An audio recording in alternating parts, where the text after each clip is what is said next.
Alright YouTube, how's it going? Welcome back to the channel. Today guys, we are still gonna talk about Kashtiras. Now hear me out, and before you click away, listen to what I have to say. So I've been scurrying around into Reddit and some of my Master Duel Facebook groups. Some people are asking, is Kashtiras gonna be the next best thing? Are they tier 1? Are they gonna overcome tier elements? Are they really good against tier elements? Whatsoever, yada yada yada. And yeah, some comments states otherwise. Some say that it's not really that great. Some say it's a really good archetype.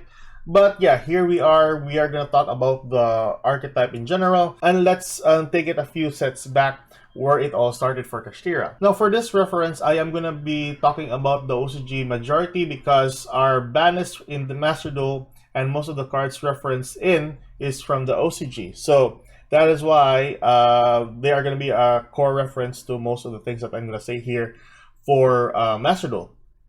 So first and foremost, Kashtiras.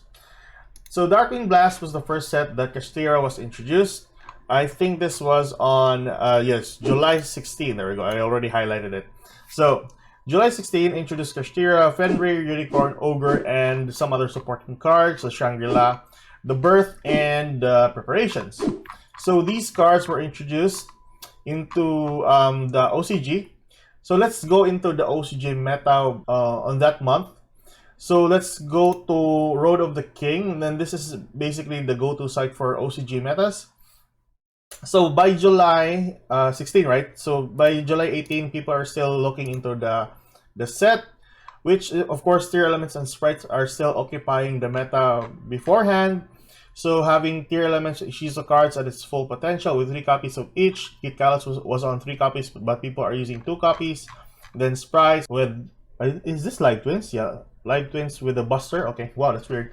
All right, so yeah, like I said, there we go. So that's before the set was checked into, and then by 28th of July, people have noticed, oh, Fenrir is a really good card to add into the deck.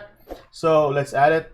Whopping 40% for tier elements, and this is still the first wave of Kashtiras, by the way. So we have here tier elements with Fenrir with 2 copies as an engine, and then also sprites using Fenrir as an engine. So that's what happened on the 28th of July, and so on and so forth. And this is the time for July where some other major archetypes was removed, and that makes tier elements one of the best decks there is.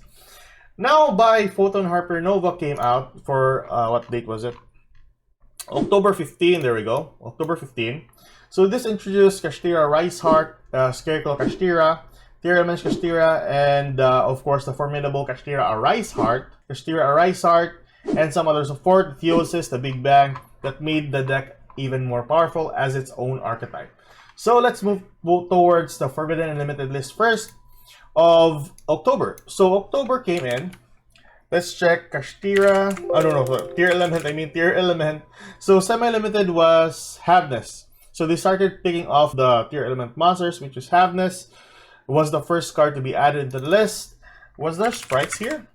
Sprite Jet was limited. Wow, okay. And we have Starter was limited as well. Alright, so that broke the archetype a little bit. So let's go into the meta report. So by October 15, we have Photon Hypernova. Let's check the lineup here. 15. So by October, no, let's go for 15 first. Check the meta. Oh, tier elements is 47%. With still using most of the Kashtiras and the Bishtails. Really good. And then we have October 19, where a Rice Art came out. So here we are, 51% for tier elements. And then Kashtira was second after this because sprites was targeted for the ban list. And there we go. And yeah, full-fledged Kashtira lineup with tier elements still topping as the #1 deck widely used in most of the tournaments. And this was on two Havness, a full-fledged tier element lineup, my gosh. And then we have our very own deck for Kashtiras, of course, with its Arisar, Shangri-La, Diablosis, and everything else along in between. And then, oh yeah, so it was still really still a really powerful deck. And it's been like that for a couple of months or so afterwards. Let's see. Meta game after this. Let's go for November. No, let's move towards or take it up a notch. So Tier Elements and Kashtira was the only meta decks by November 30th. So look at that. 50%. I think there came a time where it was 68%. I'm not sure where was it. No, let's not go into that type of detail. But yeah, you get my point, right? I mean, once Kashtira is gonna come out, it's not gonna be like a really good deck per se. I think at best it's gonna be like tier 2, not tier 3, but tier 2 at best. And I think we're gonna see some other hits to sprites later on, like what they did in the OCG, and I'm pretty sure that's gonna happen also in Master Duel. So what will happen here by next week, if ever Kashtira is gonna come out, we'll basically have new fuel for the growing fire, for the already growing fire of tier elements. Tier element Kashtira is going to be used as engine, and also Fenrir is going to be used as an engine for tier elements. So that is going to happen later on the line for Master Duel. So when did tier elements fall into play? Well, it was on the January ban list where it got hit majority of its cards. So tier elements, let's see. So Kit Callus was hit in the forbidden list. Sharon and Rhino Heart was limited, and then we have semi-limited for Hadness. So that killed off most of the plays for the tier elements, but it was still playable. I think by January we're still seeing some other tier elements decks just because of the supporting cards from the Photon Hypernova for the tier elements. So as you might see here, with a full-fledged, of course, of the Shizu cards and some of the cards for the tier elements. Although Kit Callus is not here, it was still playable in most of the decks just because of some of the new cards from the Photon Hypernova. So that's basically it.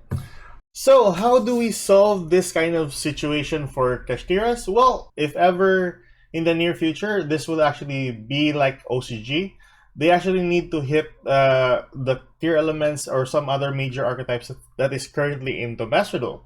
So tier elements, they should really hit some major cards like the Sisters, the Rhino Heart, the Fusion Monsters as well, very important. But even so, even with that, I think Kashtira is gonna be like an engine to tier elements later on. And I do really hope they hit the majority of the cards or the important cards at best. Not like what they did with just Solic to 1 copy. People are just using 1 to 2 copies of Solic. I mean, it's like going to the hospital asking for an update on your husband's foot. And then your doctor says, "Oh, I'm sorry, ma'am, your husband's foot was removed. But don't worry, we added a 3rd leg." Now, I know that reference is really weird, but yeah, that's gonna happen here. So I think that's all for today. That's my insight or my 2 cents for this video. Tell me your thoughts on the upcoming Kashtiras. Are they gonna be good for you? If not, tell me in the comment section below. And I really like to hear your part in this kind of topic. If you like this kind of content, like and subscribe for more contents like this in the near future. And that is me signing off. Keep safe, good luck, and goodbye.